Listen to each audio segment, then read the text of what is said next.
Why don't you go live already? Goodness gracious. Wow. Okay, we got to talk about it. We're not going to waste any time. You seen the number one. It's White Castle. Oh, brother. 4 more foods to avoid in 2026. So we did this about 2 or 3 weeks ago. We were supposed to get to 8 foods. We didn't get to 8 because we ran out of time and we kept grilling all of these foods and why we shouldn't eat them. And we weren't able to get to all the foods. So we're going to finish up all the rest of the foods that I had on that list of 8 that we are to refrain from eating for the rest of our lives. And we're going to have some fun in this one. So we're going to talk about White Castle. And you guys pile on in. Let me know where you are watching from. Happy Saturday. The streams are getting later and later. I think my first stream was something at like 9 a.m. Then it was 10, then 11. I'm starting to stream at 2:47 Central Time. Hop on in. Where are you watching from? Where are you watching from? You never really know if you're actually live. So let me double check. Screen or chat is on screen. So that's what that gray block is if you're watching this after the fact.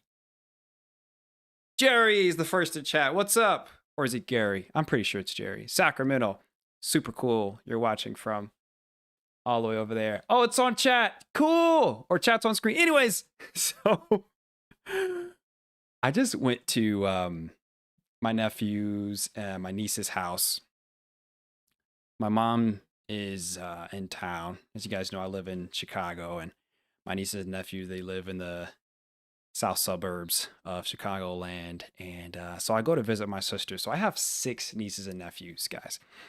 So they haven't seen their grandma in quite some time. So I pick my mom up from the airport and I bring her to see the kids. And it was such a rejuvenating thing to watch. The youngest child is not even 2 yet. And she's like, Shigama, Shigama, Shigama, just jumps in her arms. It was so cool to witness. We all settle down and everybody kind of gets to their separate parts of the house and we're all kind of doing our own thing when my nephew comes up. Now, my nephew is 10. So there is no middle child because there's 6, but he is the 3rd youngest. So he made his own food. He comes to me with a hollowed out end of a baguette, microwave melted cheese, and like a slice of ham. And he comes to me and he says, "Hey, uncle, I made my own food." And as he's showing me that he made his own food, he takes his fingers, picks up the ham. It has ham in it. He tilts it toward me. He squeezes it. It has cheese in it. And then he takes a bite. He says, "Here, you try it." I didn't want to discourage my nephew. I was super happy he's in the kitchen doing his own thing. But I don't know where the heck that baguette came from. That sure as heck wasn't no grass-fed cheese. I'm pretty sure it was like a cheese. I haven't had that kind of cheese in so long. The cheese that goes, the square cheese? What is that? The singles? I'm pretty sure it was a melted single in the hollowed out baguette. So, and he put the ham in there. And I'm like, okay, I'm faced with a decision now. I could take a bite of this thing and appease him, praise him because he's a kid. I'm happy he has his own food agency. You're doing your own thing in the kitchen, creating stuff. I love that. I didn't make one of those when I was a kid. Let me encourage you. The other thought was like, bro, I haven't had a bite of processed food in so long. If I take this bite, I'm backsliding. It's over for me. I'm gonna go back. So I sat with it long enough, and I was like, I'm gonna bite it. But all those thoughts happened within the span of 12 seconds. Took this thing from him. And I took a big old bite. And I said, oh wow, the heat coming from that cheese. It brought me back to when I actually ate singles cheese, like Kraft singles cheese. Is that actually cheese? So we look at that. I don't know if that's actually cheese. Maybe that should be on the list. But I'm pretty sure that's also what's on this White Castle burger that we're going to put on the tier list in a little bit. But I took a bite of that thing and it took me back. It tasted like, it felt like a shock almost, because it was like chemicals and it wasn't fun. Yeah, it wasn't fun. So this is what I'm going to do, because that gray square holds you all's chat for a little bit, but not long enough and for my liking, because then it's just a gray square. So I'm going to make you all's chat stay on a little bit longer. That's what we're going to do. So where is the thingy? Stream bot. It's already open. Well, give it to me then. Stream bot. Cool. Let me not DDoS myself. From Holland. What's up, Radical Bite? Where you guys watching from? Say hey, say what's up. Drop your location in the chat. Where you from? Where your mama from? Drop it in the chat. Let me see if I can modify chat real quick here. Hope you guys are having a wonderful Sunday. Stream started, or Saturday. Stream started a little bit later today. Had to go and take care of a little bit of beeswax, a little bit of business. Let's see. Can we delay the chat? But after I took that bite of that sandwich that my nephew made, it was on my tongue for what felt like the rest of the night. And I could not wait to get some real food in me. 'Cause I was just like, man, if this is not the meal of a 10-year-old, I don't know what is. But I ain't gonna lie. I know some 30-year-olds making a meal like that.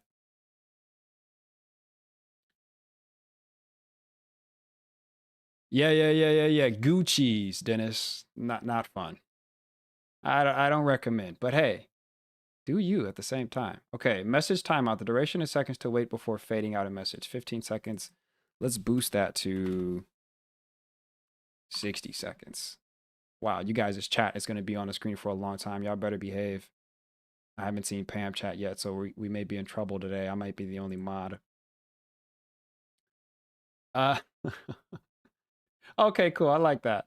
Okay, cool. I like the speed. Okay, cool. That's awesome. I like that. I like that. What's up? Isaac, good to have you again. Ohio in the building. Yeah, so that is what we are up against here. I think so White Castle is interesting. For the first food to take away and avoid at all cost in 2026, I'm gonna have to go with White Castle. We're gonna get into it. We got a few more foods we want to go over, and then there's more in the stream. Real quick, you're probably wondering why I'm wearing an apron and a chef hat representing Feed the Land. Feed the Land is the initiative that we launched out of No Lab Co required to bridge sustainable farmers. And we are on the early end of it, bridge sustainable farmers to those that are suffering from food insecurity. We're actually going to talk a little bit more about that as the stream goes on. If you're curious, you can go below and you can subscribe to the newsletter. I'm writing every single week, and things are coming out that talk about agriculture, food insecurity on a national level. Really kind of leaning into farming and agriculture right now because it's an interesting bubble of America. And there's going to be some really fun videos. We've been doing a lot of live stream. I know there hasn't been a long form video to come out in a bit, but it's going to come out real soon. A few videos are going to come out really soon, and I think you guys are going to have a lot of fun with it. The problem I have with White Castles is that it's literally the only thing that's open if you want a bite to eat at a late hour. White Castle has established its entire business on being open late and gimmicks. A square slider in a little cardboard castle. And we all have that odd sensory claw of two fingers going in between the bread and the cardboard castle and pulling out that burger. That's all marketing. That entire process is marketing. I don't think White Castle would have lasted as long if it wasn't for all of those gimmicks. The crinkle cut fries that for some reason never have enough salt. I can't tell you the last time I had White Castle, but I can tell you I didn't have fun. Yeah. So Colin says, I've never been to White Castle. Let me tell you something. You ain't missing out on much. I'm convinced we don't really like the taste of fast food. It's just obviously the most convenient thing, and we reach for the most convenient thing. But what's interesting about White Castle is it competes with Taco Bell when it comes to the late night eats. It's like, which one do you want? Do you want the tacos, which are also Taco Bell is pretty gimmicky. You got Doritos, Locos, Nachos, tacos, right? You got a taco that tastes, you got a taco shell that tastes and bites like a Dorito. Like that's a gimmick. It's like the late night bites got to get you with a gimmick. But I want to talk about frozen White Castles for a second because this I think is so fascinating. And this is what really triggers me. And I'm kind of kidding this whole time, but really, you know what kind of sorcery you need to be able to create a burger, freeze it for an unimaginable amount of time, sell it for then the buyer to freeze it again for an unimaginable amount of time, pull it out, put it in a microwave, and voila, you now have a burger. I think that concept is mind numbing. It's hard to wrap our mind around the fact that these are being mass produced in some assembly line somewhere, probably the same factory where they're making Teslas, because this thing is robust. All of them processed food ingredients are holding this thing together. And then we warm it up on a microwave and it's ready to eat. What a wild concept. I do not recommend. So, you guys know what we're here to do. We are here to put these foods on a tier list. We are not here to just grill the food for the sake of it. We are here, this whiteboard, by the way, we are here to tier list the food. Oh, yes, that's right. Internet tier lists. If you are unaware, internet tier lists are where we rank a food based on if it's... Honestly, I'm not even going to describe the tier list. We had fun last time with you guys describing the tier list. A couple weeks ago, we went over movie theater butter. What the heck is that? Literally, I don't even know. Went over the McRib. We went over... What is this thing called? Help me out, lab staff. What is this thing called? What even is this? Fish fillet. No, what does McDonald's call this? Help me. Look at this piece of cheese. McFish? That's not it. That's funny though. McFib. You guys are no help. Don't even snap when you crackle them. Okay, Dark Side, I missed what you were talking about.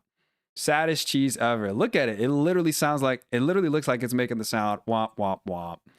Yeah. Filet-O-Fish. That's it. Thank you, Red Panda. We went over corn dogs. I got a personal beef with corn dogs. Don't know what it is. We went over Taco Bell beef. I used to work at Taco Bell. We talked about me getting fired, terminated. Oh, man. Yeah, taco beef uses a large percentage of oats in order to act as a binder in their meat. It's a crazy concept. We talked about movie theater and football, high school football game, nacho cheese, the cheese itself, the cheese that my nephew melts a craft single and tries to make. What is this? What food is this yellow? Other than like a yellow bell pepper? Corn, I guess. A banana's yellow. So I guess I can't say the color isn't natural.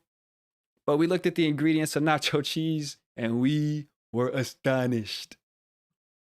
And that's where we left off. You know what was funny? They were all ranked as F. F's all around. Yeah, Taco Bell beef. It's cool when you do it, Radical. Radical says, gonna use that oat trick next time I make Mexican food. I think that's a cool idea. It stretches the meat, you know? It's just like one of the first ingredients. Like Taco Bell uses the word meat seasoning. And a part of the seasoning, in parentheses, is the oats. So they treat the oats like a seasoning, and that's how they can kind of get away with not really telling you that they are stretching the heck out of the meat by using oats. I want to try it too. But I ain't telling nobody because they're going to be like, you got oats in this? All right. It's time to take our first vote. Where are we putting White Castle? It's time for our poll. You determine the S, F, A, D, whatever, B, C. There's only 4 options. So a couple of them won't be on there.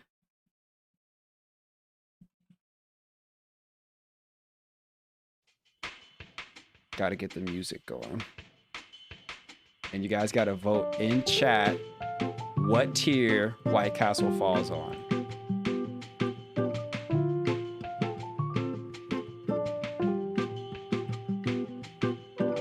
I swear, if we start the stream off and this thing becomes something other than what I think it'll be. What tier for White Castle? We're gonna mix it up. I'm gonna put S, I'm gonna put C, I'm gonna put D, then I'm gonna put F. The tiers aren't supposed to make sense with only 4. Figure it out, take a vote. Hope you guys are having a wonderful Saturday. Hope I can make you smile during this stream.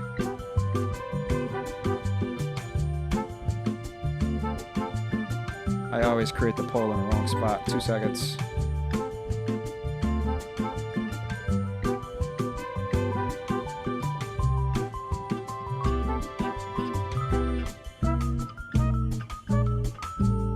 Oh my gosh.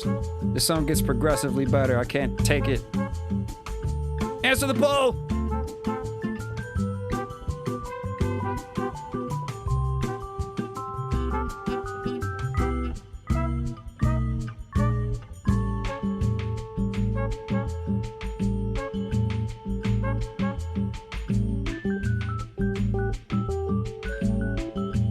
Leave a like on the video too, guys. It helps boost out the early parts of the stream.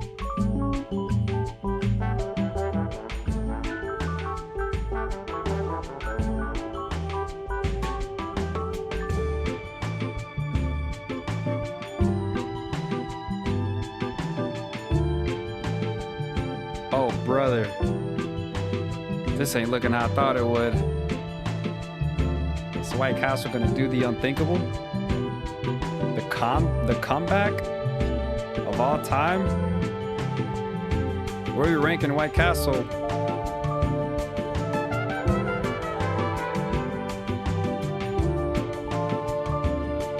Oh gosh, I gotta drag this all the way up here.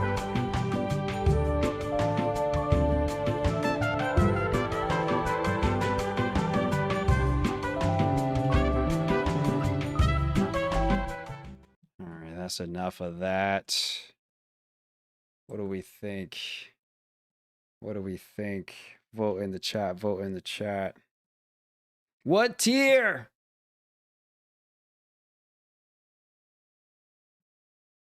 No way it's as bad as a corn dog. Yeah, we were grilling corn dogs the other week. What a crazy invention that we passed in Congress. Why didn't the president veto the bill of corn dogs? How did that pass? Info.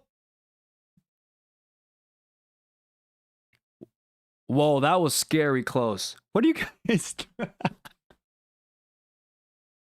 What are you guys doing? Bruh. How? How is F 32% and S and D are tied? Oh my gosh. This chat is absolutely split. This is what happened. This is what happens when I stream later in the day. You get a different group of people Who's here for the first time? You get a different crowd. It's like when the big massive churches have three services. The first service they get all the older adults. The second service they get the normal saints, and then the third late service in the evening they get all the stragglers that are out the night before at the club. Where's y'all at last night? Oh man, what are these results? Okay, so it's still F tier, but this makes things more exciting. The fact that you guys are willing to put White Castle on the S makes this very interesting. Makes this very interesting. We may have a food. We're running out of space on the F. We may have a food that can overcome F tier. We have 3 more to go. 3 more foods to go. Yeah, I have no idea. You guys are hilarious.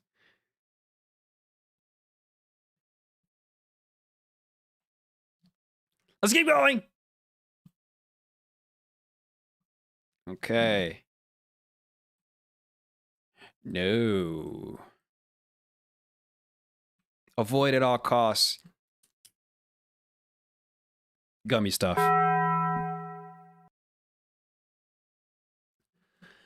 Oh boy, oh boy. Oh man. Oh man. Yeah, I know. I know. I know. These are some of you all's favorites. I know. The first ingredient that makes gummy candy is corn syrup. It's the first thing. Gummy candy's going straight to that liver. We wouldn't eat worms. I like worms. They're good for biodiversity, right? They help our soil be more fertile. Worms are a good thing. They feed the birds. We wouldn't eat worms typically. We use it as bait to catch fish often. But it's like, let's light it up a little bit. Let's make a glow lamp worm. Let's make an ornament worm, a cotton candy looking worm. And you get gummy worms. I don't get it. I don't get it. There's enough color in these to dye your guts like a hot pink. Imagine dying off of these, and then they do the autopsy and look at your guts and they're like a strange orange. Look at these colors, bruh. Oh man. Okay, so for those of you that don't know, red dye number 3 is a petroleum-based product that is used in a lot of processed foods that are colored, right? Like red candy, red hot chips. But that's being banned, and it's already been banned, but we won't see the execution of that, or I guess not the execution. I'm losing the word, but we won't see the actual food or the actual ingredient be removed from our food supply until 2027. So that ban isn't enacted until 2027. Because of that, people that need the red color, which is, the food, the big food when they're making their artificial foods, they use red 40, which also is a petroleum derived product.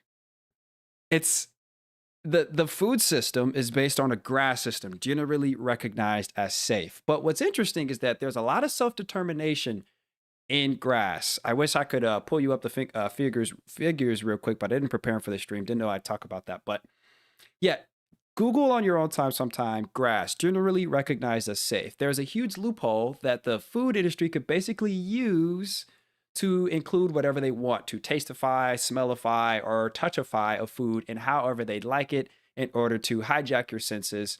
They can just petition the USDA, form a request, and without much oversight, it's in the food supply. Because if the company deems it as safe, then it's safe. That's kind of the rules right now. So yeah. Yeah. There you go. If you want the quickest way to take down some petroleum derived dyes, get yourself some gummy candy. All right? It's the quickest way. It's the quickest way. If that's what you want in your life. If that's what you want. So we're putting these away. We're putting these away for good. Could you imagine if a bird ate a gummy worm? Instant liver disease. Where's my phone? I turned my phone off today. Haven't done that in a while. Our phone is one of the only things that we never turn off. Like off, not sleep, off. I turn my PC off. I turn all my electronics. They all get the off button. The TV. Have you guys ever given a thought that we don't really turn our phone off? So yeah, I just thought that was interesting. Do you guys turn your phone off?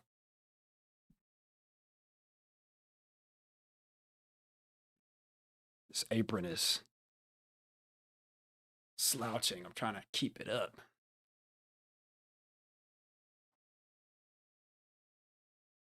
Some of you guys are on your phone right now. Kimberly says, nope. Oh, if I ever get a MacBook, you'll never turn it off. Oh, wait, you might be onto something.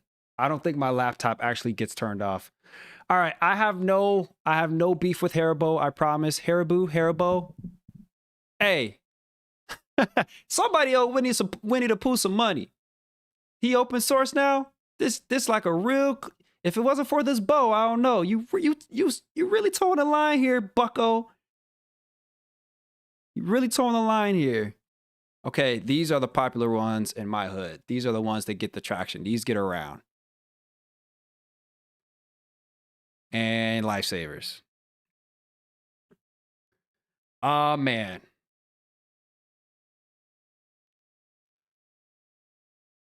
Let's put it on the scale. We got to see where this ranks. Here we go.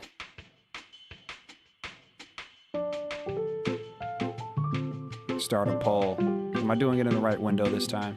We're going to mix up the options. You guys kind of scared me last time, so let's see what we'll do here. Gummy candy.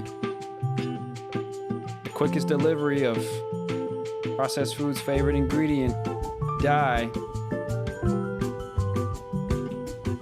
We're gonna do this. This is what we're gonna do.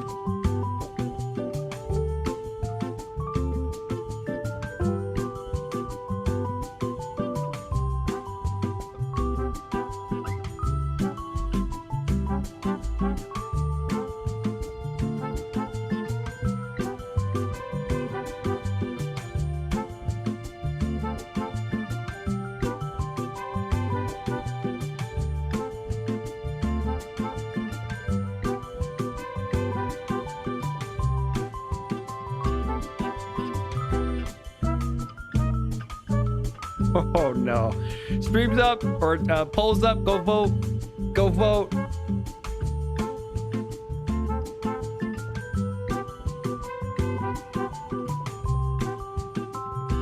Pam, thank you for joining. Just in time for the elevator music.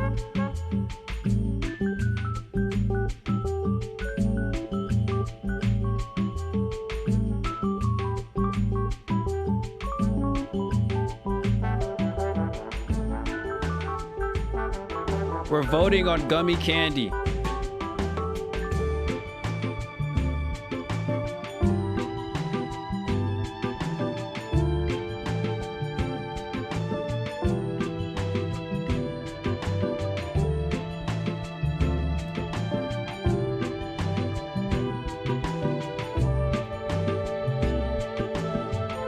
All right, there's enough of that.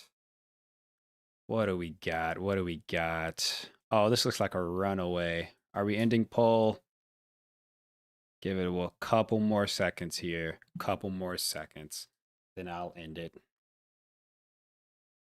Hope you guys are having a wonderful Saturday. Leave a like on the video. Help boost it out.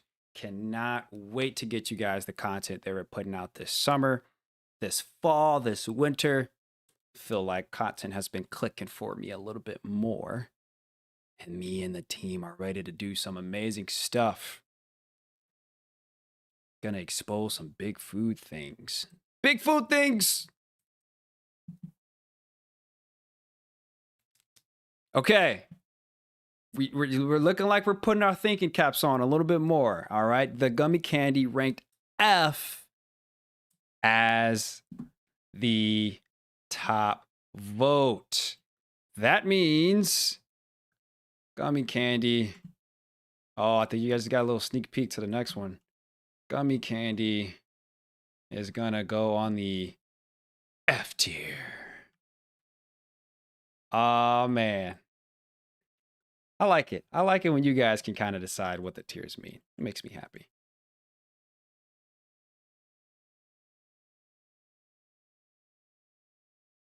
All right.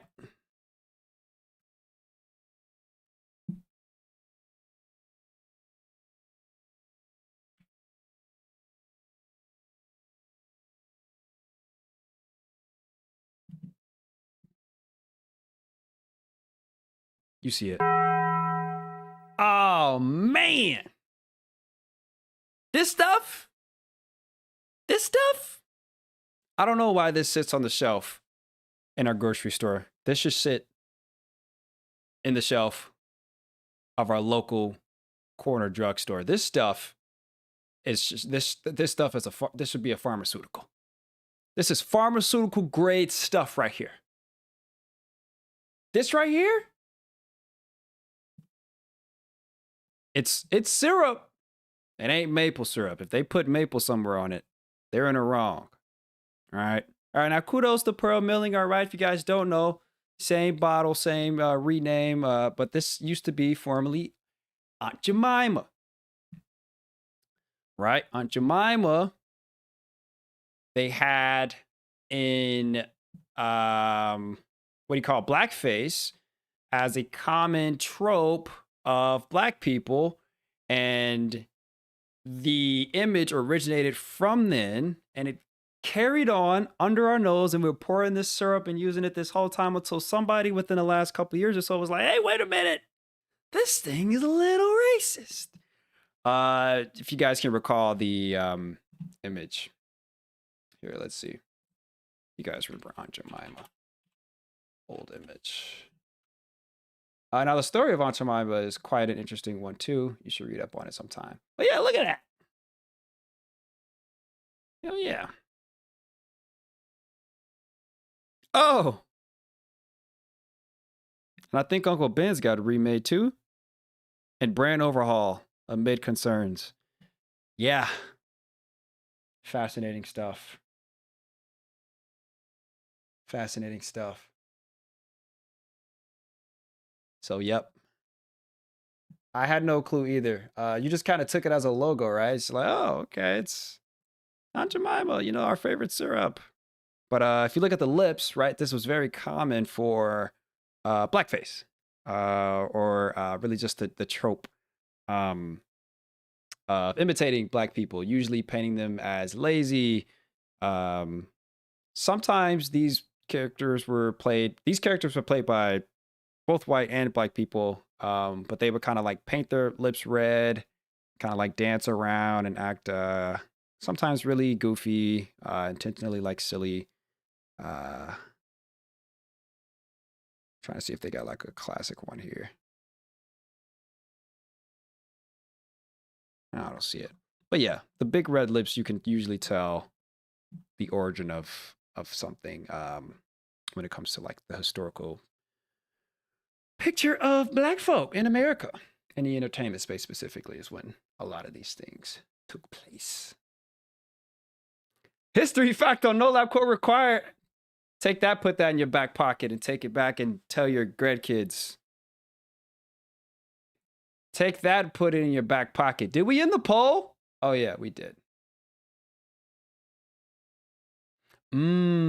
Sugar is sugar, but I prefer honey or fresh fruit when I do have pancakes or waffles. Yeah, I do too. Let's talk about it. Corn syrup, high fructose corn syrup. Why did we double up? Yo, what is the difference between corn syrup and high fructose corn syrup? I can't even tell you, but I do know that it's got both, What? I don't get it. Water, cellulose gum, caramel color, salt, natural and artificial flavor, sodium benzoate, and sorbic acid for preservatives, and hexametaphosphate. So yeah, sugar is sugar, but fructose, which is the dominant form of sugar in high fructose corn syrup, right, actually is processed initially by the liver before entering the blood.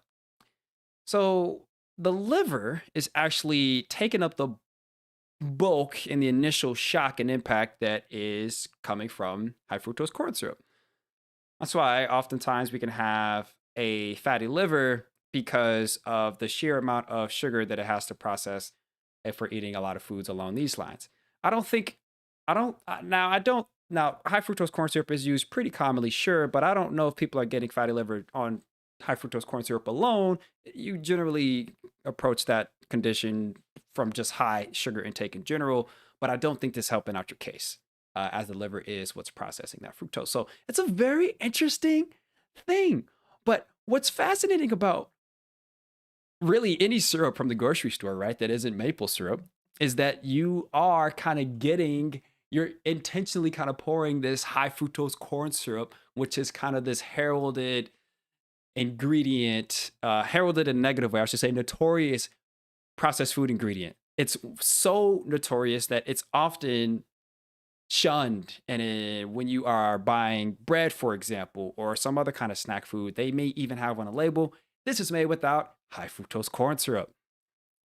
So it's just interesting that we've industrialized so far as to bottle up that notorious food ingredient, have it as the first thing, bottle and ship it out. But hey, we're eating pancakes in the morning. You know what I mean? We're eating refined carbs. If you're not eating, I don't know, freaking sourdough pancakes or truly whole grain pancakes. They're like, hey, they just want to have some fun. Let's just give them the cheapest syrup we can give them. And there you go. Yeah. Alternatives you can use sugar, sugar with some berries. You can make your kind of own berry thing. My mom used to do that. You could do agave, right? You could do some form of like honey. So yeah, there you got some options there. You know what I mean? Where's my chat? There it is.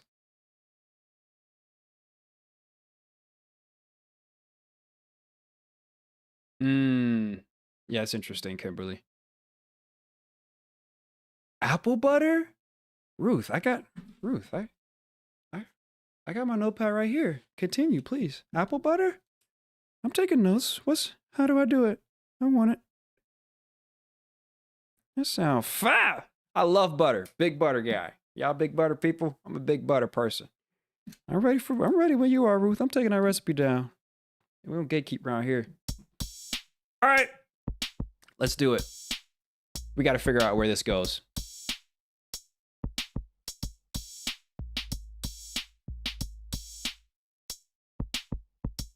Oh, there we go.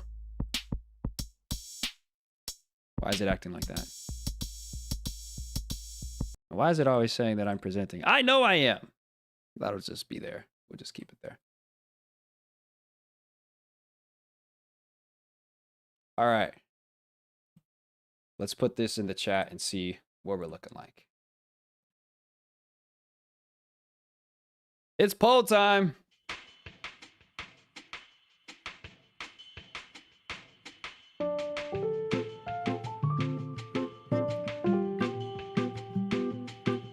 I don't even know what to call this. Syrup?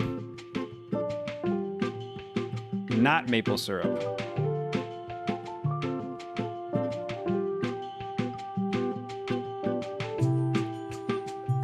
I don't even know.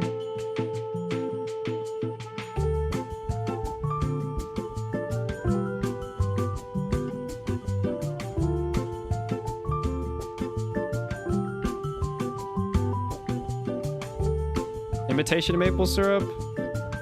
Yeah, let's go with that.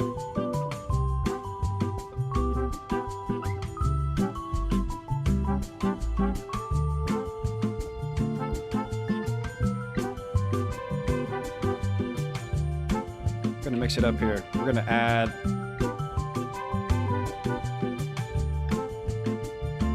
gonna keep S tier. Gotta keep S tier.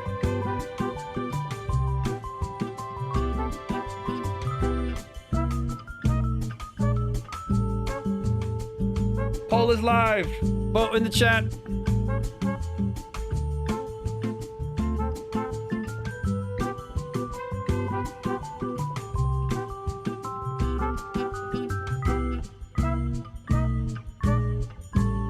Where are we going? What are you thinking? What's your thesis? Oh.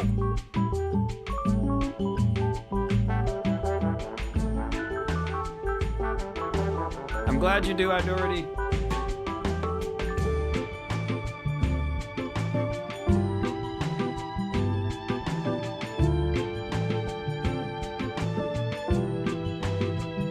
Oh my gosh, this is overwhelming. 86% so far for F.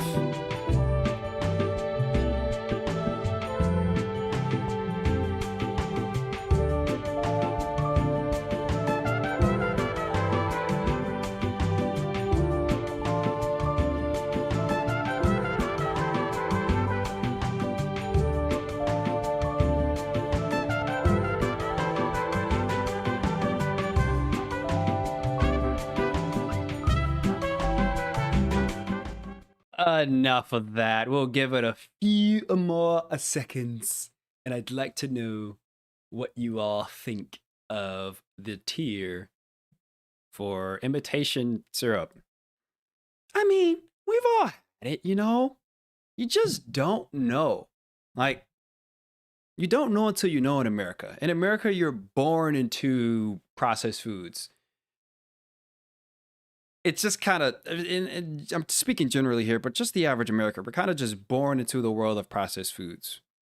And we have to find our own way out. It's like we're born in like a, it's like we're born in a volcano. And we got to traverse our way out and down the volcano onto fresh green prairie pastures of health, fresh air. Some people make it, some people don't, but it's a long, hard journey. And you don't know that you're living in a volcano. You just know that people are getting burnt up all around you. One day you take a look over, you see those fresh green pastures, and you say, I want to be there. That's where I will be healthy. But it's not easy getting there. Now you got to traverse the volcano. That's my on the spot understanding of how it is to live in America. Yeah, that's just how it is.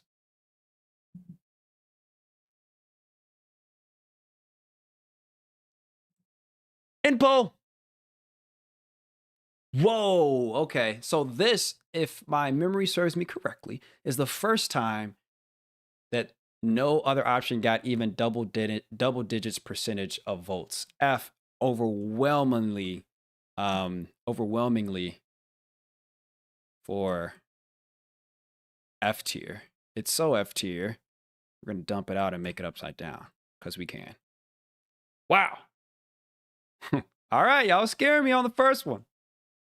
S means superior. F means, I don't know. But honestly, don't even take my word for it because I'm not making the rules. You guys are making the rules. If you think it's S, then vote S. Do your damage. Do your worst.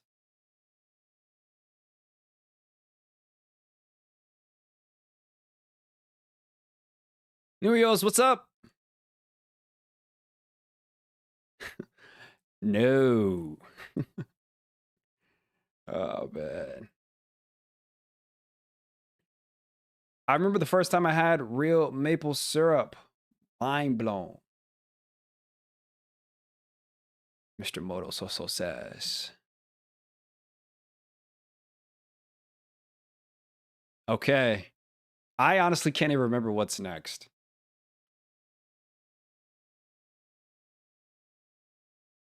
Is this the last one? Wait, I think it's the last one. Cereal.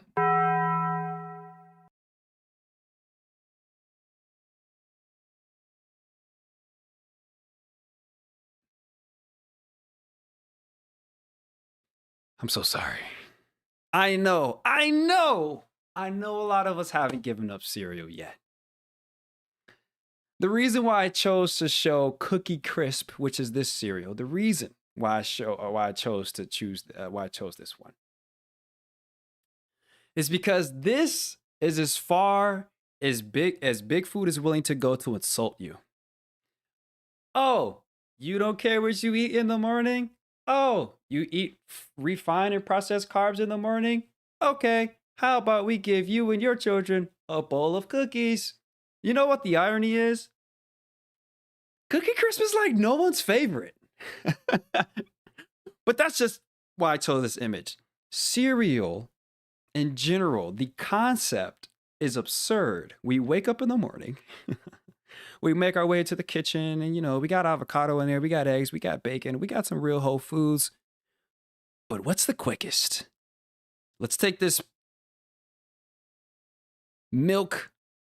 Let's take this box of processed foods. I didn't even bother putting up the ingredients list because I think the concept alone is insane that we do this in America as breakfast ritual.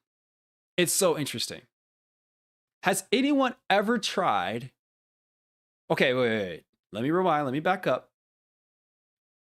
I remember back when the TV wasn't as available as they are. They weren't as everywhere as they are now. You remember when you used to eat cereal and just look at the box? Back when there was a maze on there were puzzles. Remember those innocent days? We was real bold looking at that box and not turning it on the skinny side and looking at those hazardous ingredients and not realizing what we were actually eating. But we was locked in on that maze though. You know what I'm saying? That was a good time.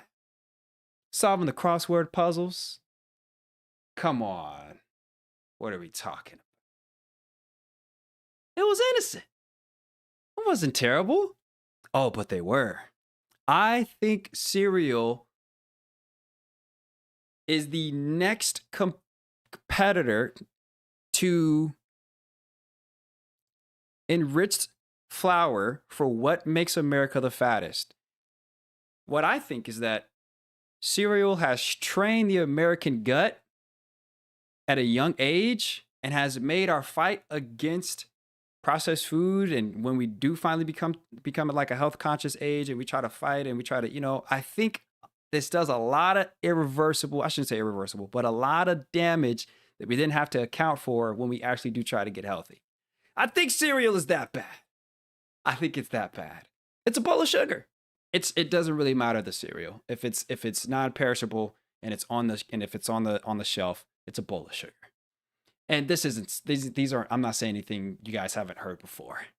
The concept is just so interesting. It's been a while since I had cereal out the box, but I will tell you, has anyone ever made, that's crazy. I remember an AOL disc in the box of cereal. Okay, I guess I was moving too fast. Let's double tap, okay? All right, cereal does have a significant footprint on the American culture.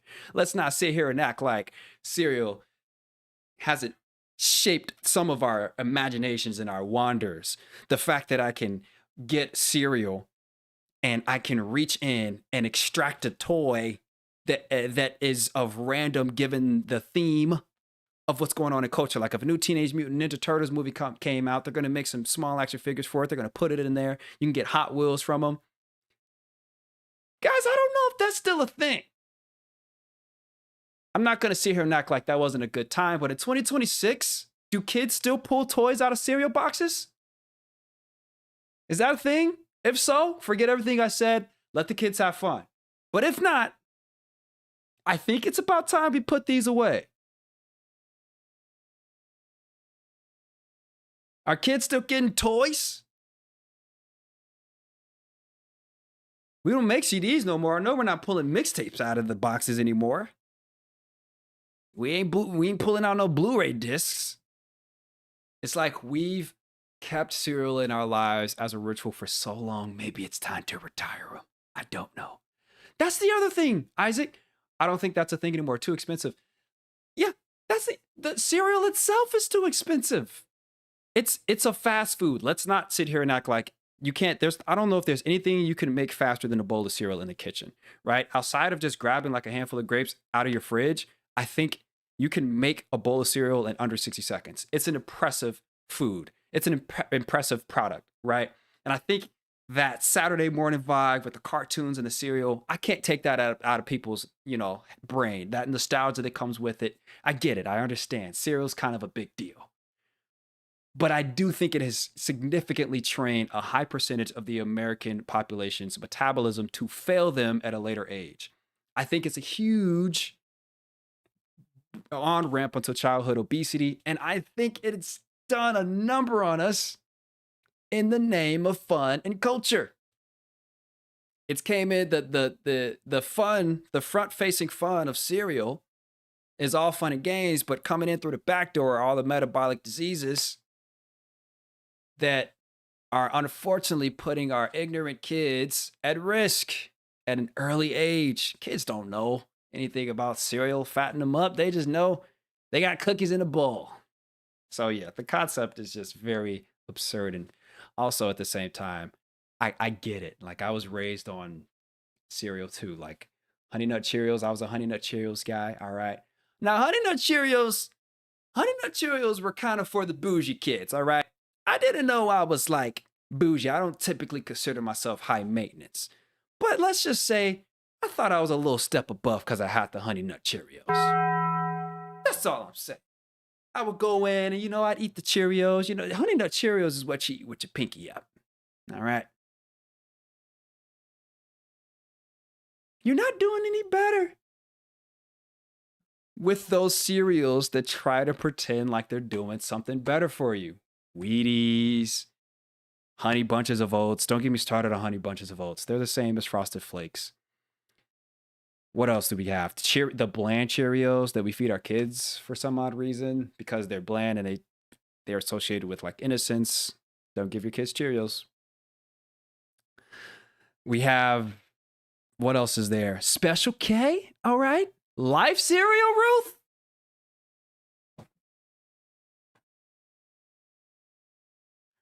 Oh man, we have some rich history here in America, man. That's why I just like having the conversation about food. It's just so interesting. What even is Life cereal?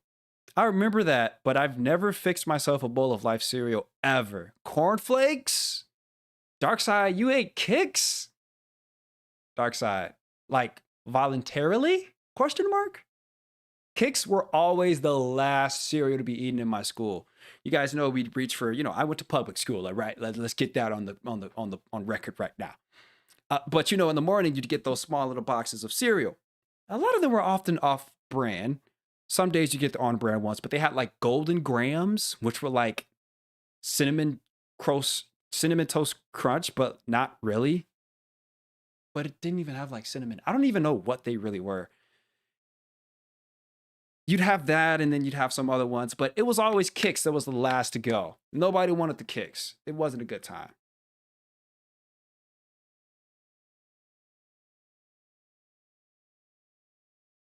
Just a thought. Just a thought. Lucky Charms. That's also, let's talk about the number that Lucky Charms did on America. Goodness gracious. Lucky Charms, bruh? Bruh. Had the American people in a chokehold. They probably still do. These freaking marshmallows, bruh. Dog. Wait, let's see what that Special K food looks like. Special K.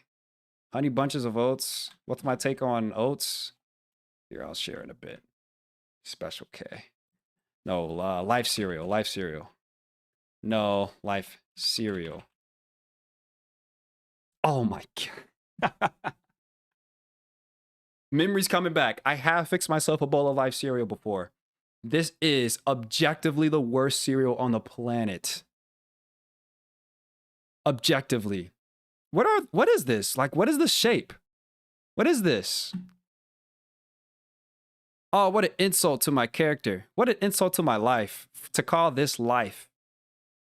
This looks like little pallets you get when you're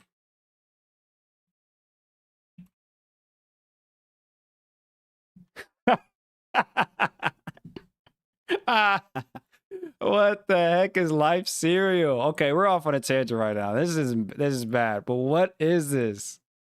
Dog. What are we doing, y'all? Who made this and why did we buy it? Who's who? Why? Yes, the worst. Chex Mix. Yeah. Chex Mix. Isn't that, are those chips? Yeah, this is like Chex Mix. That's what they look like. They literally have that same shape. Yep, you have to eat live cereal fast because it disintegrates fast. You know what disintegrates fast? Freaking Fruity Pebbles, man. You want to talk about soggy cereal? You want to talk about soggy cereal. Now, I'm not going to lie. Fruity Pebbles is actually one of my old favorites. But man, did this get soggy fast. Oh, grape nuts. Okay, Purple Butterfly. I thought grape nuts were the worst cereal. Grape nuts was actually one of the first cold cereals. If not, it's literally one of the first, like number two, if I'm not mistaken. Like I always forget the how it kind of originated between Kellogg and Post, but there's like this huge competition. And grape nuts was like one of the very early cereals. And this was back when cereals actually had the whole grain though. Oh, they still sell these? Goodness gracious. 52 whole grains. 52 grams of whole grains. Goodness gracious. That's impressive. Oh boy. Yes, John Harvey Kellogg. Yes, Harley. Yes. Okay. I've had enough of that. Yeah, so this is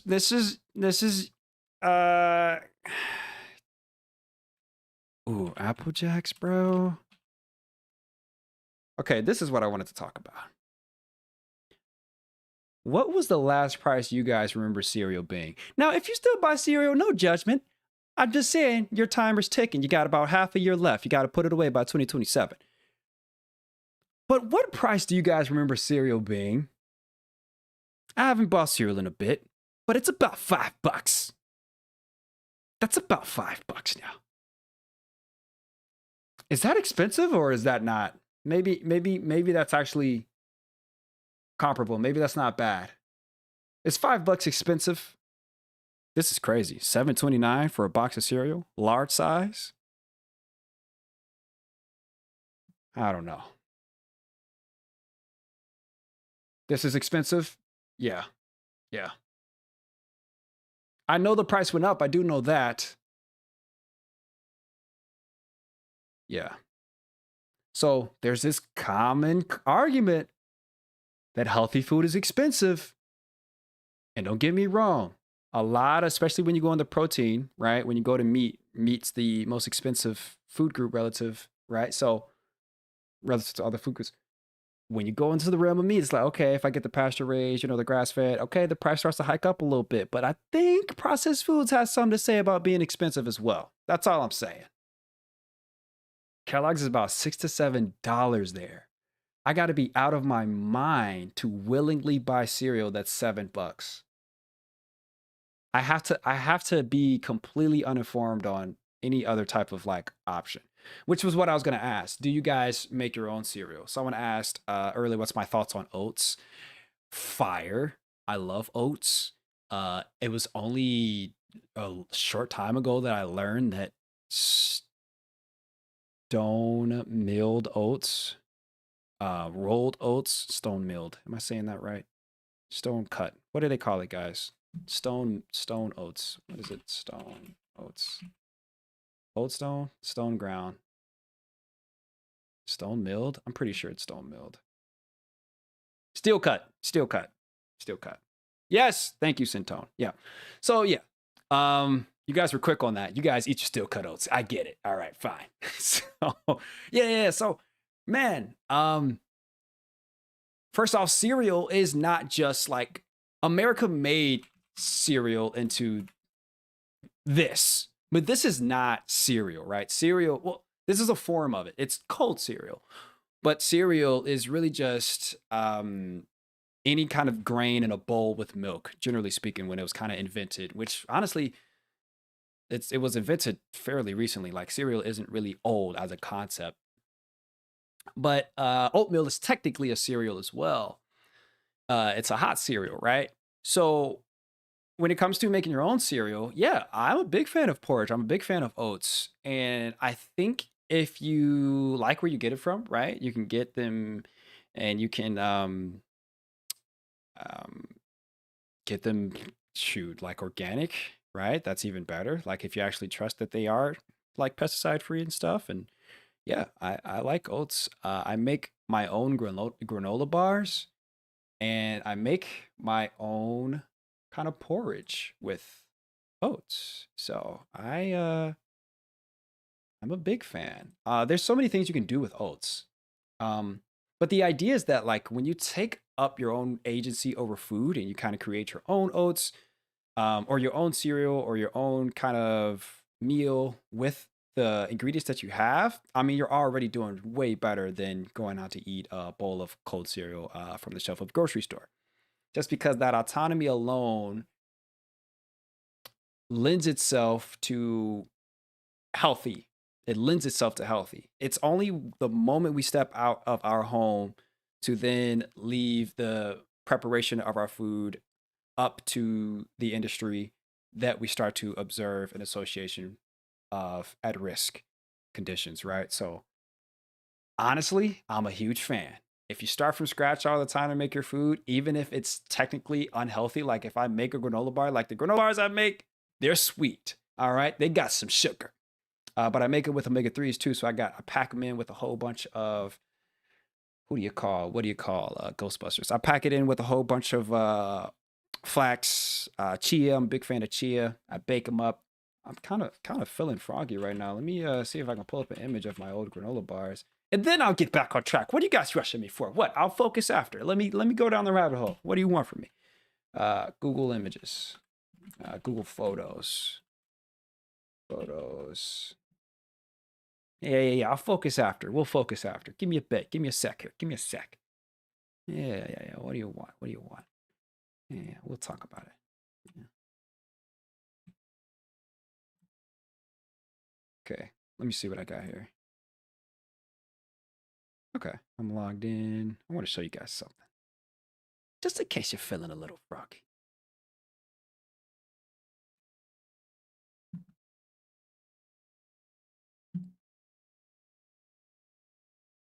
Pew, pew, pew, pew. All right, here we go.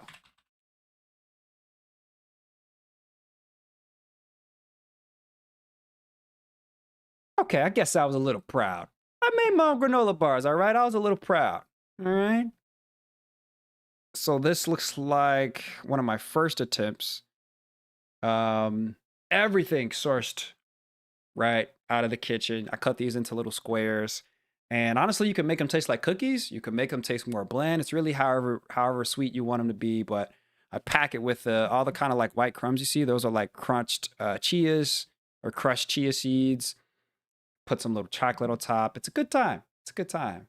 Yeah. I got a little chef in me. So yeah, you make them into these squares, and yeah, it lasts long, right? You could put them right, leave them on the counter, and yeah, it's I'm proud of it. I'm proud of it. I came a long way. All right. I used to kill these. Phoenix said bird food.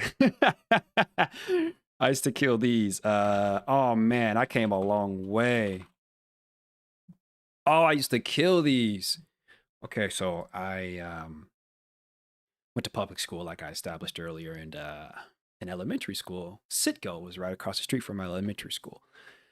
And all the kids would go there after school. Sitco's a gas station. We'd go there off after school. Everybody would have their little chains, their little pocket chains, right? They got their dollar bills. And man, me and my friend, we had $2. Now, this was back in the day when you can get almost anything out of the gas station for like 25 cents, right? We had two freaking dollars. Guys, that's 8 snacks. Oh man, we're about to go crazy, right? So we go ahead and we pull up into the gas station, and Most of the kids walk out with their hot chips. You know, they got their hot crunchy curls. That was huge, huge in my school. Do you guys know what those are? Here, I'll show you a quick image real quick. These were huge, right? Got your Flamin' Hots, right? These were popular. You got the Chester's hot fries. I don't know what it is about little black kids, but we love ourselves a little bit of hot fries, a little bit of hot chips. So this was kind of the common thing. You get your honey buns, your people buying your honey buns. But again, I'm the guy that ate the Honey Nut Cheerios with his pinky out. You know what I got? I got me some Sunbelt granola bars. I got me 4 of them things for $1. Chocolate chip, double fudge, double dipped, 4 of them. I cherish these 4 granola bars that I bought with $1, and I felt like I was on top of the world. I felt like I spent my money wisely, and I felt like, again, I was a better snacker than the rest of everybody else. Now, you know, I'm kind of being funny when I say that. I genuinely just had a different kind of taste than everyone else, right? I never really went for the classics, right? I wasn't a big Takis guy. Actually, Takis weren't really around even back then, but I wasn't really a hot chips guy, right? I always went for the granolas. They were always there. They treated me kindly. And when I got older, I didn't want to let granola bars go because they're bad. If you look at the ingredients list, you're downloading a lot of seed oils and sugar, and sure, I got it. But I didn't want to let them go. So I've been making my own. Every now and then I'll go in the kitchen and I'll start from scratch. All right. Pretty freaking cool. If I do say so myself. Thank you. Thank you. Thank you. Thank you. Sit down. Sit down. Sit down. Sit down. Relax. You're too kind. Thank you. All right. Are you guys ready to get back on track? Are we gonna focus now? Can I put a poll in? Here we go. Oh yeah, let me get you a recipe cooked up. I got you, Dorios. I'll give you guys how to make your own granola bars here in 10 seconds. Very easy too.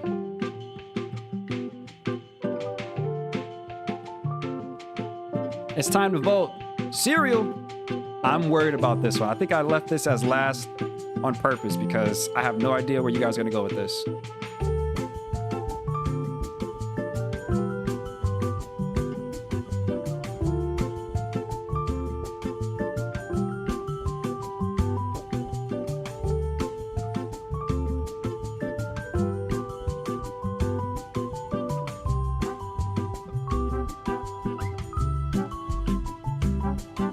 I'm so concerned. Here we go. I don't know what you guys are gonna say.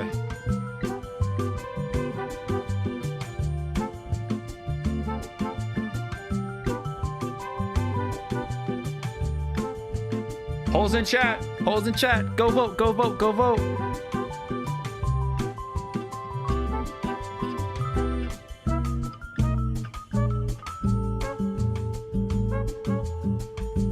Go vote.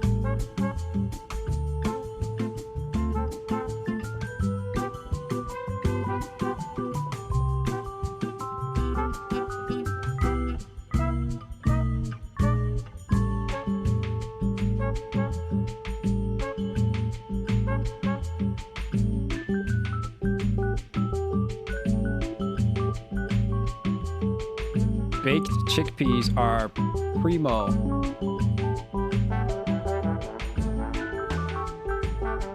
Go vote. Final one. Make it count.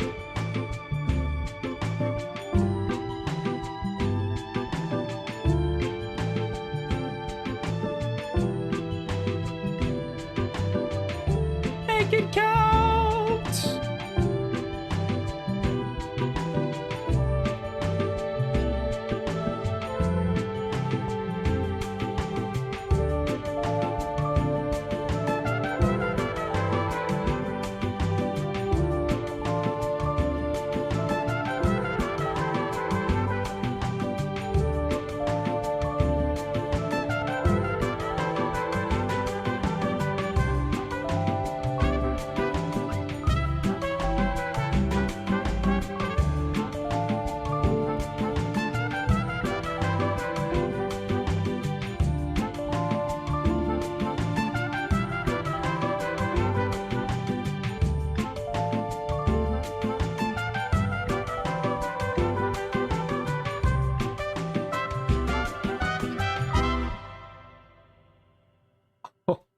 Wow, that entire thing played for maybe the first or second time ever. Oh no. Okay, what's chat looking like? You guys are scaring me here. What's the tier? What's the tier here? I'm gonna keep it running. I'm gonna keep it running. You guys can change your vote too anytime you want. I'm pretty sure YouTube allows that. We're gonna go ahead and bring it up here. We're voting on the tier list, everybody. If you're jumping into chat, this is what we're doing. Also, if you haven't left a like yet, make sure you do so. This is what we're doing. This is what we're doing. What's the tier? Vote in chat. Figuring it out.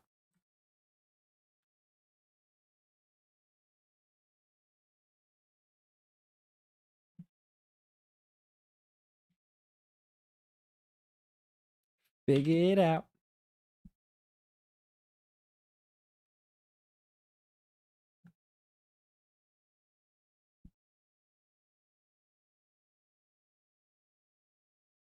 What's up, Chad? All right. Are we ready? Did you guys vote?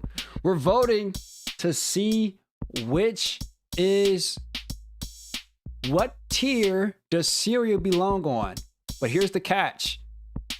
I don't define the tiers. You guys do. You just vote based on what you think. I'm going to keep it running. Oh, wait. It looks like a close... Wait, timeout. Let me see here. It looks way closer than... Oh my gosh. It's neck and neck. Guys, keep voting, keep voting, keep voting. It's tied for D and F tier. Cereal is getting way more love than any other food. I tried to talk down. I tried to talk dirty on cereal. I tried to discriminate the vote for it to be anything above F. But it looks like the hold that it has on the people's mind through nostalgia might just be too much to overcome. It's tied, but I don't know. I don't know.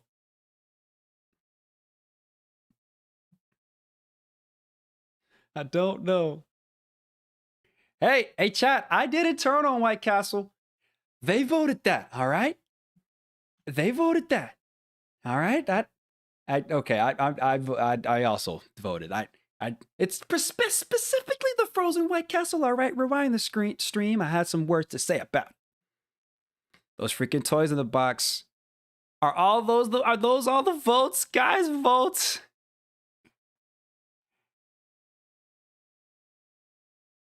Oh, snap. Wait, I just need one more person to vote like D tier. Maybe a happy medium would be a tie. Would you guys like a tie? You guys don't seem to want to relegate the cereal to F tier. I'm happy to compromise. I do understand it does have quite the emotional pull on American culture. What do we think?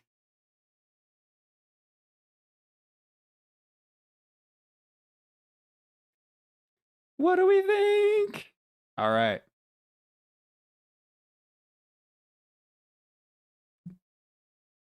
Oh, okay. It's running. They're running away with it. They're running away with it.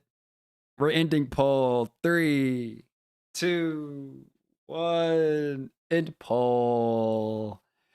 And just at the very last second, it looks like cereal is going to join all of its other non-edible foods of 2026 on the F tier in the final moments, beating out D tier by only 3 votes. Ladies and gentlemen, these are your foods to throw away. Never eat ever again. We got cereal. We got imitation syrup. We got gummy worms. We got White Castle, specifically the frozen too. We got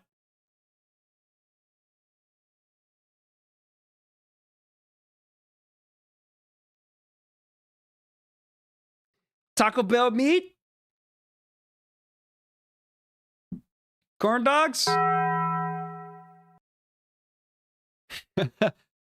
I always forget the name of this sandwich that McDonald's invented for some reason. Filet-o fish. That's a real piece of cheese. It's like they were budgeting and they cut one of the singles in half and was like, huh, split it. The McRib, movie theater butter. Everything landed on F tier. I didn't vote any of these. This was all based on chat.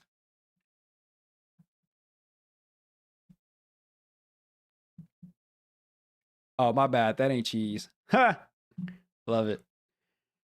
Do you guys want to... Okay, I have two directions we can go here. I could talk about food. Not food. I could talk about food in America. I can keep talking. We have more. I'll give you a little hint. These are some interesting graphs. I'm not going to zoom in, but these are graphs that we will talk about at some point if we don't talk about it today. But I want to talk about some really interesting graphs at some point. Or we can react to our editor's capstone project. Some of you guys know, because I mentioned him in, I think, the last video that came out. James is our editor, and he made a capstone project, which is a documentary of us, me, No Lab. And it came out so wonderful. And I thought I absolutely loved it. He sent it to me today. He just graduated from, he just got his master's in like storytelling or something crazy, one of those media degrees that means you're a creative person. Sure you are. But yeah, that's the other option. Let's take a poll. We're a polling community. Yeah, I'll tell you that much. Here we go.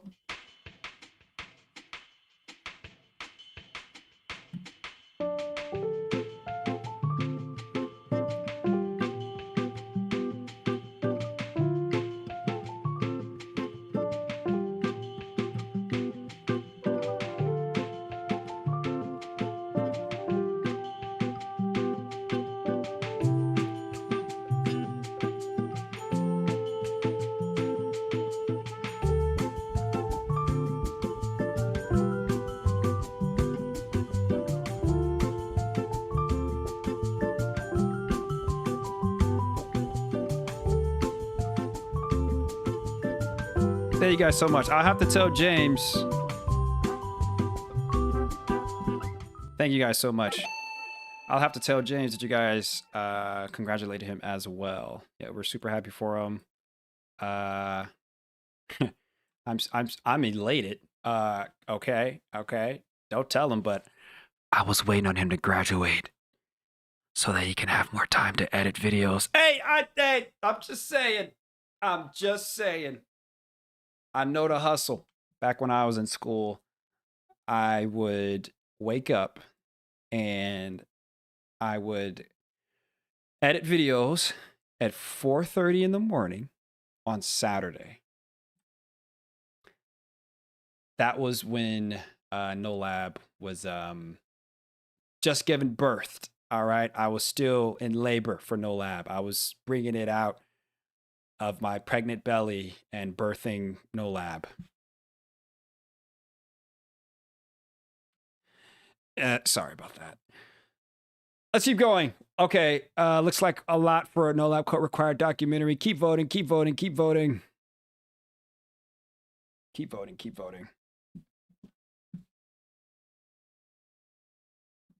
We'll do both. Maybe not both in this stream, but we'll definitely do both at some point. You guys notice, I'm real slow to tell you guys when I'm going to be live again.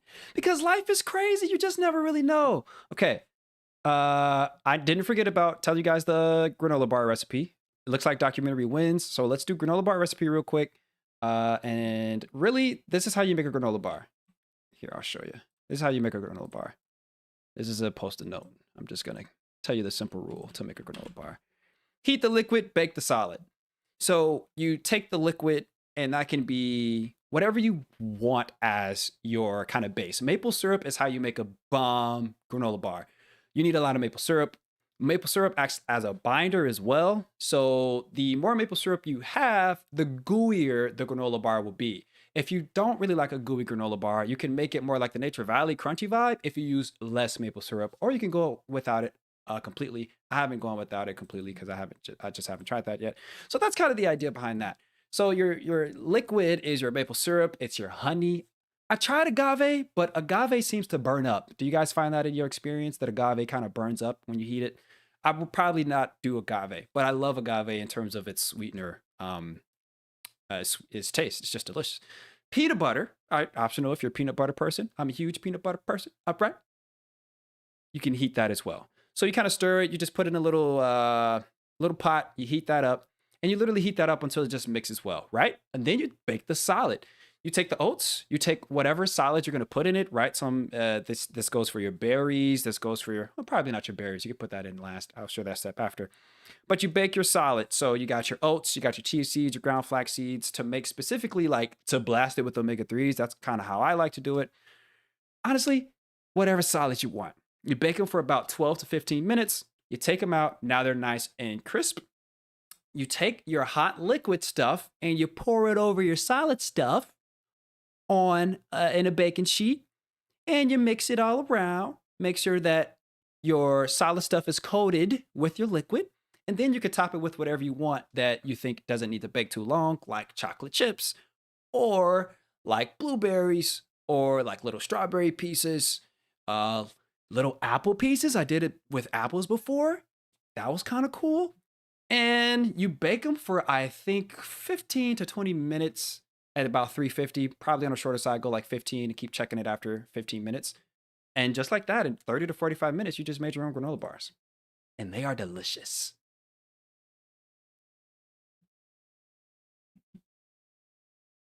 Cool.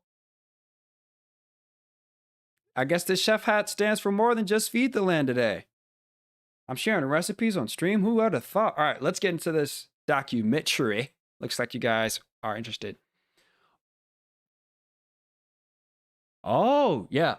Dried dates. You could use dates as well. That's a good suggestion, Isaac. That's pretty good. That's good stuff.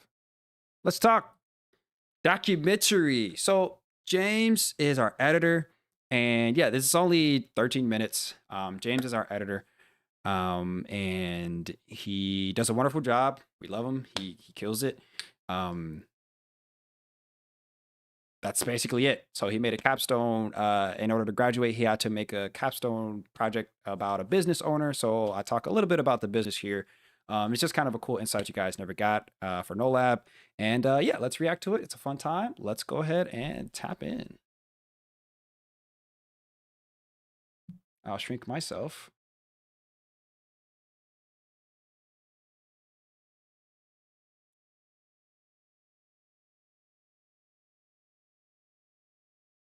How did it feel when you first got your play button? It felt surreal when I opened up the packaging. All it was a matter of me capturing it. So I took a picture of the play button. I took a picture of the box the play button was in. I took a picture of the packaging it came in. And I got all those pictures. And I just wanted to make sure that I captured the moment.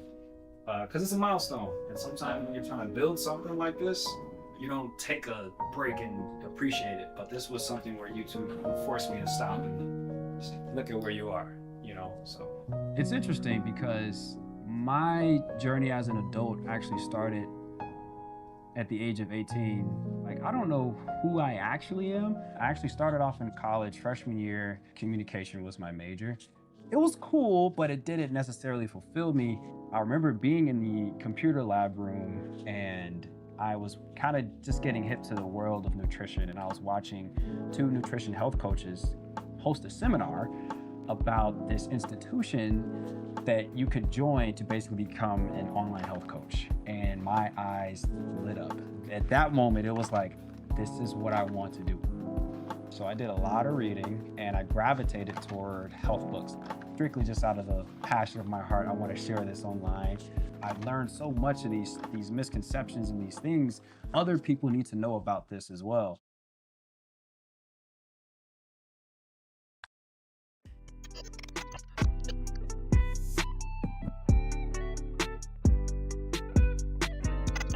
How y'all feeling? My name is Johnny. This is No Lab Code Required, and this exists because the stuff that makes us healthier should not be confusing, false, or exclusively for people in lab coats. And I went vegan for 12 days. I was shooting videos in my dorm room. I had this really danky setup with my camera like in the corner, and I got like stuff hanging off the bed, and it was just really bad. And I'm just firing off. I was getting a video out every single week. I'd get up on Saturday mornings, 4 a.m., and I would just edit. And that was my life, just over and over and over. And COVID just kind of gave me a decent excuse to be able to do that. Johnny C. Dixon. When I graduated college, the video still hadn't popped, so I had to get a job. And I did an internship at a place, Fit Code, in Beverly, Illinois. And I was still hustling, still putting out the videos. It got to the point where it was a matter of YouTube or coaching. Shelton gave me the right of way. He was like, you know what? You know, you've been going at this for some time. And I asked him, I was like, you know, I think it's time for me to leave. And we set a date on a calendar and we were able to get me off going. And I was able to go after YouTube full time. And it was on after that. It was on after that. It was like everything you ever wanted. But now at the same time, okay, you can't rely on anything but yourself at this point. What does your life now look like? And everything had to change.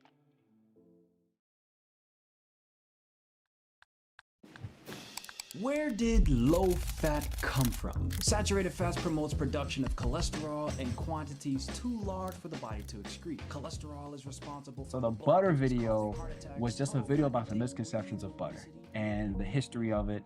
And I was like, we're gonna drop this on Thanksgiving. And I don't know if it will be the video that puts us on the map, but I know it's gonna get more than the 5 views we've been getting. It crossed 1 million, and then it crossed 2 million, and then it was just kind of sitting there. And then like 6 months later, it blew up again, and then it shot all the way up to 5 million. I actually remember the time our channel got monetized. I remember going into the kitchen and just casually checking my phone, and I had an email from Google AdSense. And they said that you have officially gotten to the YouTube Partner Program, and I like screamed, dropped my phone, and I cried. I'm not a big crier, but I hit the kitchen floor and I started crying, and it was like the start of something fresh and very new in my life. So it just absolutely swelled up a lot of emotions. So.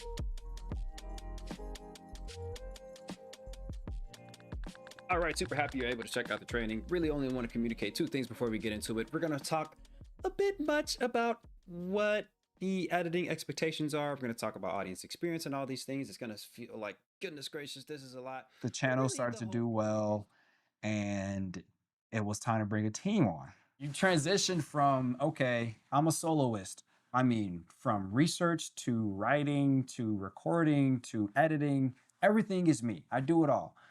But then you bring a team on and you have to distribute and divvy out this work. For one, I didn't know how to do that. I did not know how to delegate, and I sucked at it. And when I did delegate, I'd micromanage. We had a pay structure that was running into itself. It was tripping over itself. Basically, we'd have to pay people based on the revenue of the last video, and the pay date would come before the revenue would hit. So we had this really tight window to be able to pay people, and we never missed a payroll, thank God, but we were late like maybe once or twice, and that sucks. That's hard. You don't want to do that. In my niche, you have to know what you're talking about, because you're talking about nutrition, you're bringing up scientific studies, you're talking about mechanisms and physiology in the body. The amount of imposter syndrome that you encounter, I can't underscore it enough. It's rough. I didn't do extra schooling. I got my degree, my bachelor's, no master's, no PhD, yet I'm talking among the people who have those things. I would anticipate getting negative critique comments almost to the point to where I'd write my script in a way that was naturally defending some of those comments that may critique me. And that became everything. So much so to the point where I started to make less jokes in the video. And I started to button up in the video. And I was literally becoming a lab coat. That's the very thing that I started the channel to go against. But the question is, when it comes to these Cheerios, lowering cholesterol, how much do we need to eat to lower cholesterol?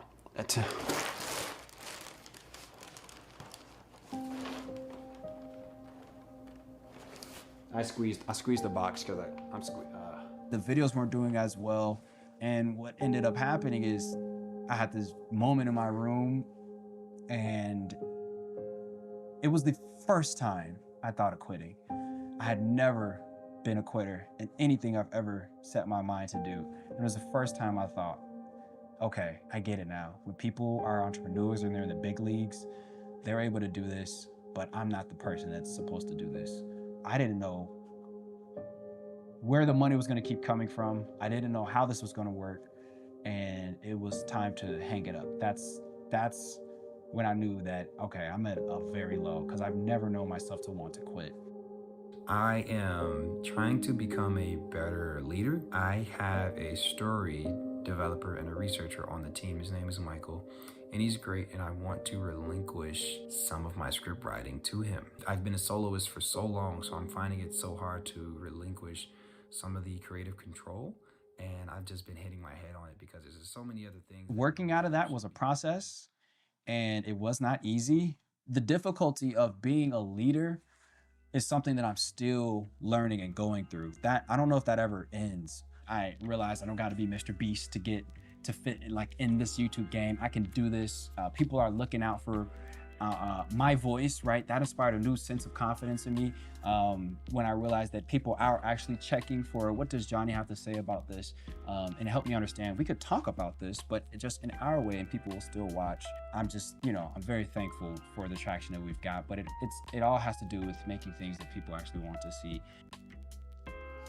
So I would look at how a starch and a certain solution will react. So this is a potato slice, and I'd sit it in the starch forever how long, and I would try to record the results. And this was my first science experiment. It was a matter of, wow, I enjoy this because I get messages from all the people I went to high school with and my friends, and they say, keep going, what you're doing is so inspiring. I've always enjoyed some of those endearing messages and things of that nature. But being a Black-owned business, it was always about, wow, this is a certain level of responsibility to expose. So with this privilege and with this platform, how can I inspire those that look like me, and those that are gonna come from the same background as me? And I came up being poor but not knowing it. I recognized what a food desert was without understanding the definition as a kid. You just realized that folks had way more access to junk and convenient fast food than they did fresh, sustainable, local, or organic food. That sparked something in me. And it wasn't until now, with the launch of Feed the Land, they were able to start watering that seed of actually tending to that condition of that environment that connects underserved communities to local sustainable farms. And that is what I'm really looking forward to, is not just teaching about nutrition, but being able to do something in these underserved communities and these food deserts to actually route people to the people that are growing, not just food, but the best food, the food that our DNA expects to have. What kind of message would you tell the youth and those who are pursuing the dreams? Thunder is the sound of lightning. But as a kid, you may not know that. As a kid, you can build an inference and guess. You see lightning out the window, then a few moments later, you hear thunder. Right now, what's going on is AI and the glorified version of Google is trying to take away that inference. But that inference, I tell you to protect it because it's such a beautiful thing. That inference is where you spark critical thinking. Right now, if a kid hears thunder after seeing lightning, they may ask ChatGPT about those two things. But if you do that, you miss out on this wonderful opportunity to draw your own conclusion. And right now, society is setting you up to not being able to draw your own conclusions. And I'm only where I am right now because people appreciate my ability to think critically and draw my own conclusions. Society is trying to take away your thinking, and black, white, purple, pink, brown, I don't care what background you come from, who you are, everybody's gonna be falling privy to this, so don't be that person. Halt, take time, and make your own inferences. Because I think there's a certain magic in being able to foster and protect your ability to think.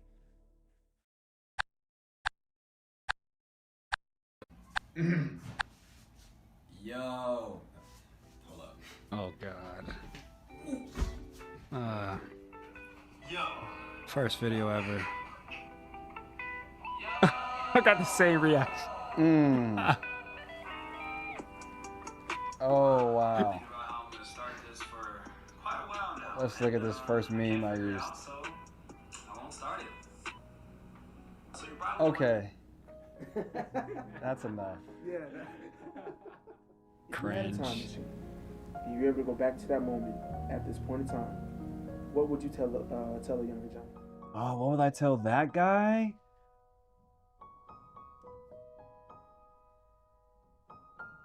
I don't know if I'd tell that kid anything.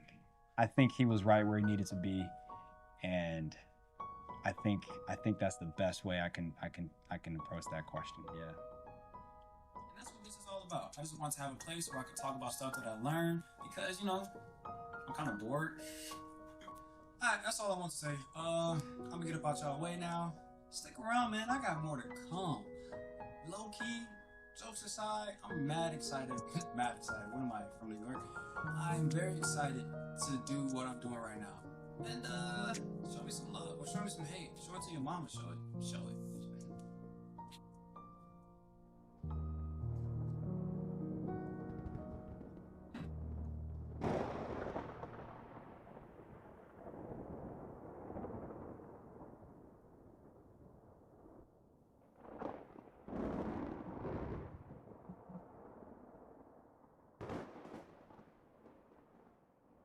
Dang, James. Guys, didn't James do an excellent job on that? Show him some love.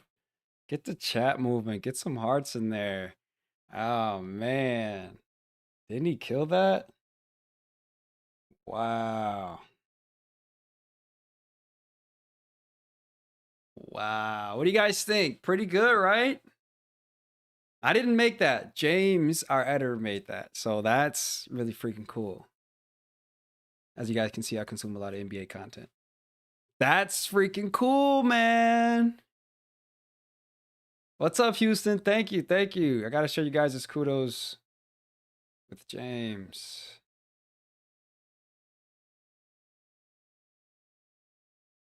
Awesome. Awesome. Super cool. Is it public? I will think about putting it public. The thing about making it public is you just got to figure out how to package it. I'm not opposed to that, though. Thank you, Red Panda. Awesome, awesome. You guys know a little bit more about me now and the struggle that the last few years were. Oh my gosh. I wish there was a business guru that could just be like, go that way and do that. And it just worked. But no, entrepreneurship is actually very hard. And it was, I believe, CJ Quinney who said, I'd rather discourage you away from entrepreneurship.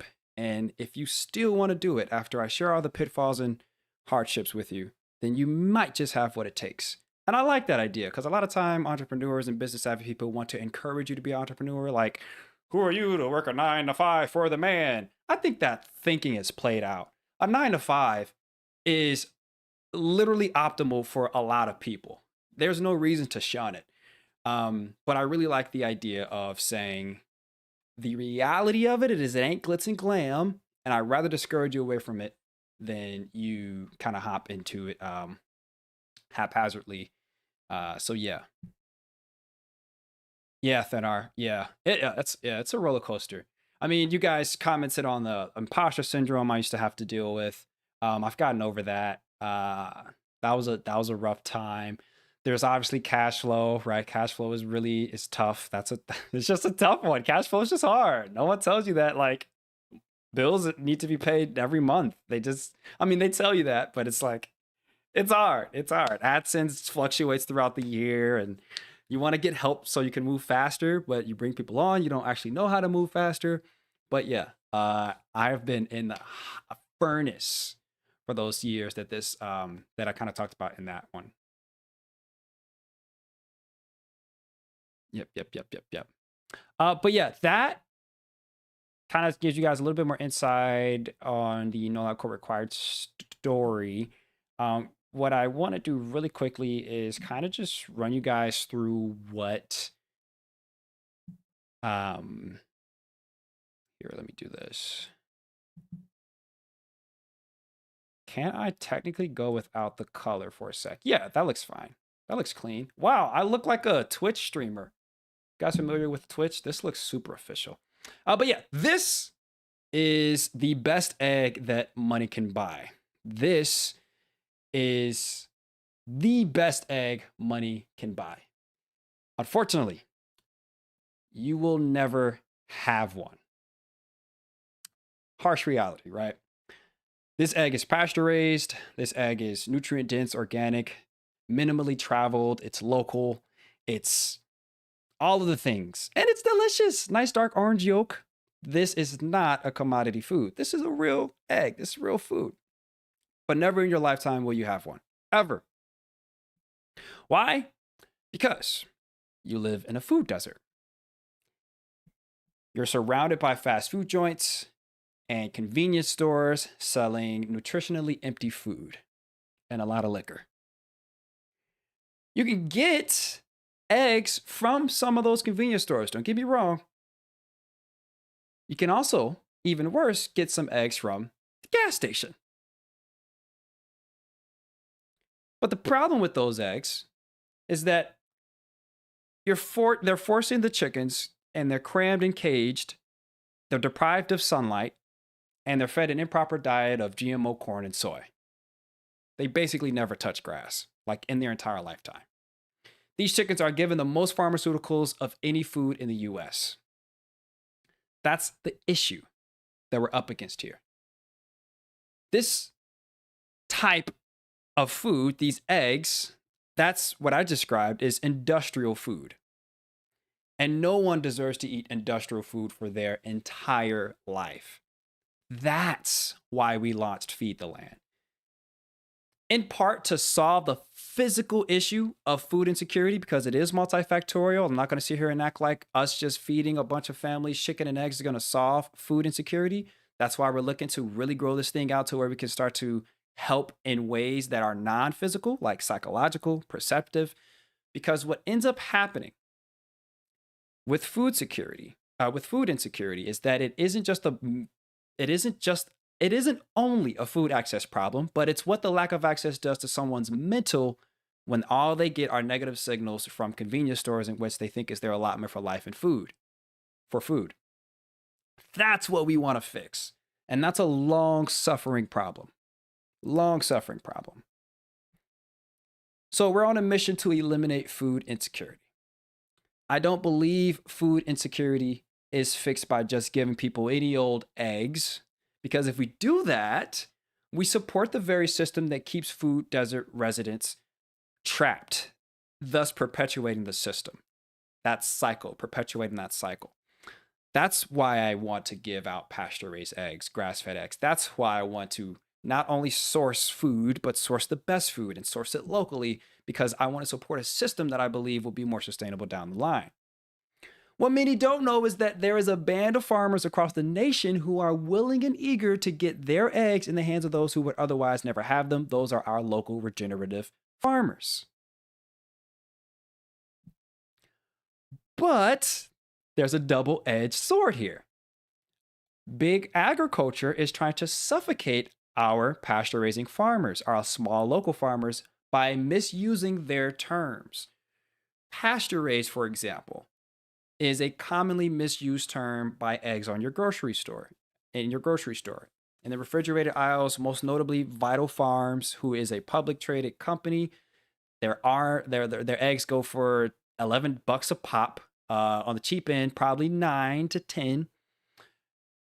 You can spend less and get truly pasture-raised eggs from your local farm. But what's interesting is that they have this going on, right? And they use this term pasture-raised, but it turns out when you uncover and you look behind the veil, they raise their chickens in the same way that conventional eggs do. The stuff that's literally in the gas station. I'm not even kidding. So what ends up happening is this fools the grocery store shopper, and you and I end up buying from these companies that are deceiving us, and that inadvertently siphons dollars away from the local farmer. So you can kind of see how the local regenerative farmer that's doing things right can start to lose out on market share, which is an ugly thing.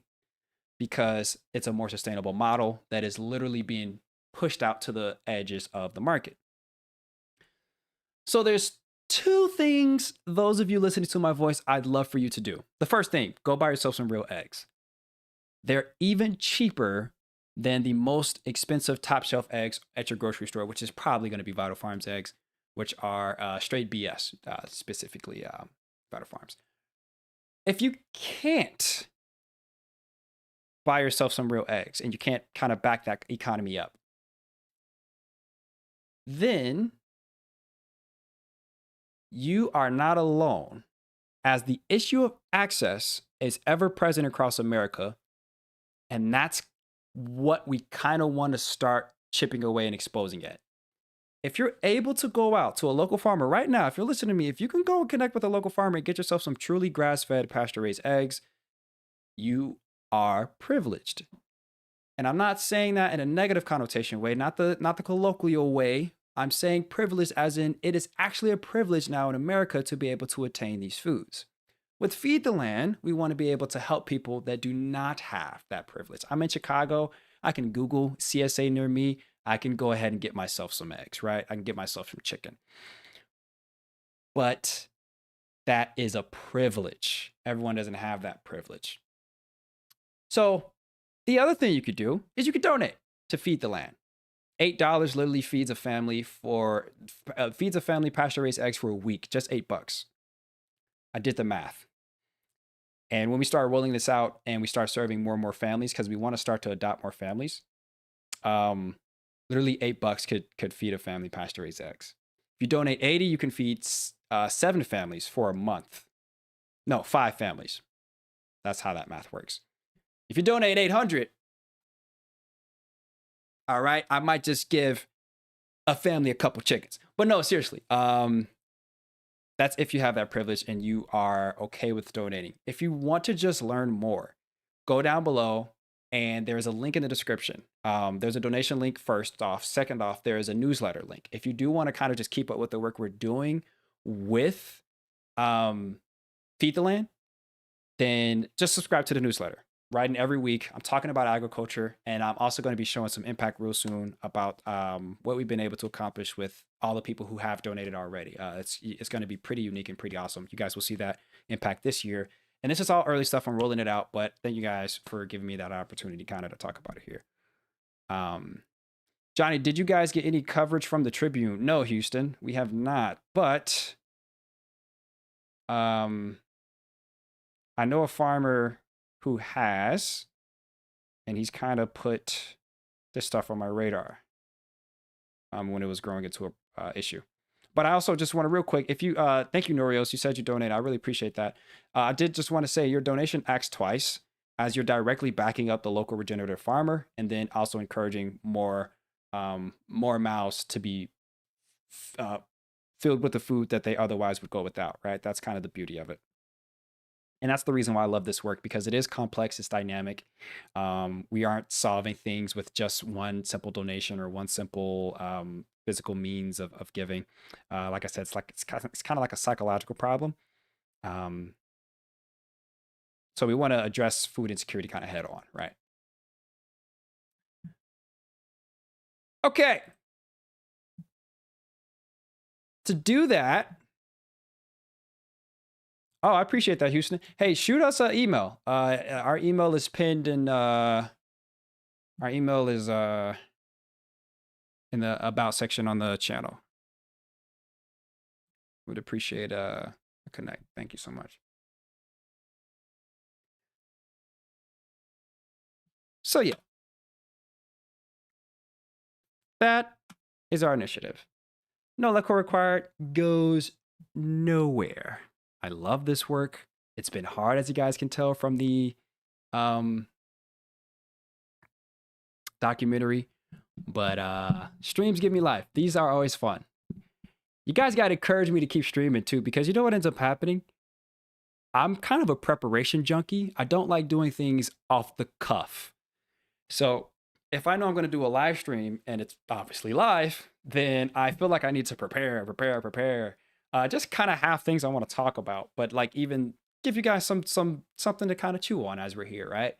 And sometimes if I run out of time to prepare, I don't want to live stream because I'm a preparation junk. I depend on my preparation time. It's like Batman. Batman only wins a battle because he preps. Like, Batman has no superpowers, but for some reason, he beats up Superman. He beats up all these villains. He beats up all these people with powers. And they say it's because of his prep time. Like, it's the funniest joke in the world. It's the funniest joke in the world. Like, his prep time over everything. I'm like Batman in that regard.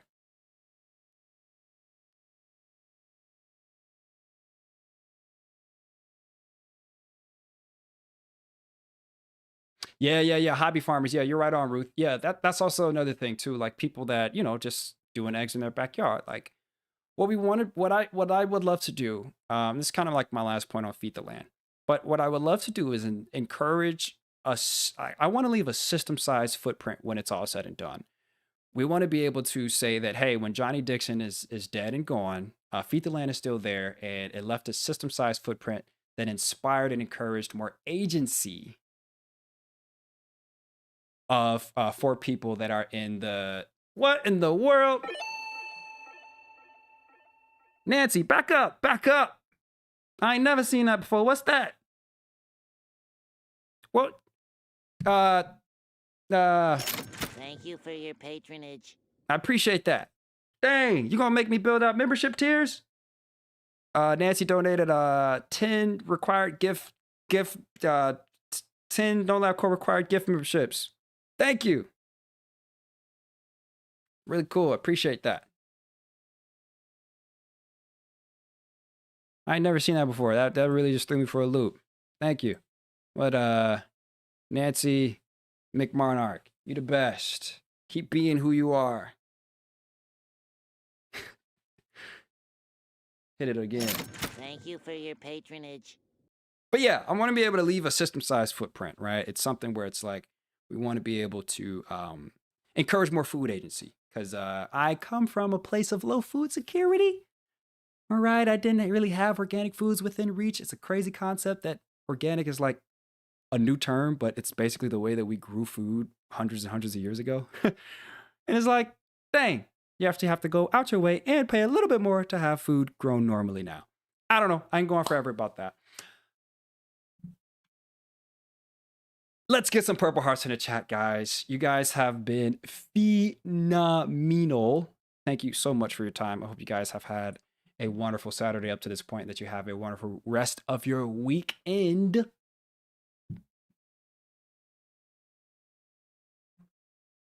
Why did chat stop moving? I'm concerned.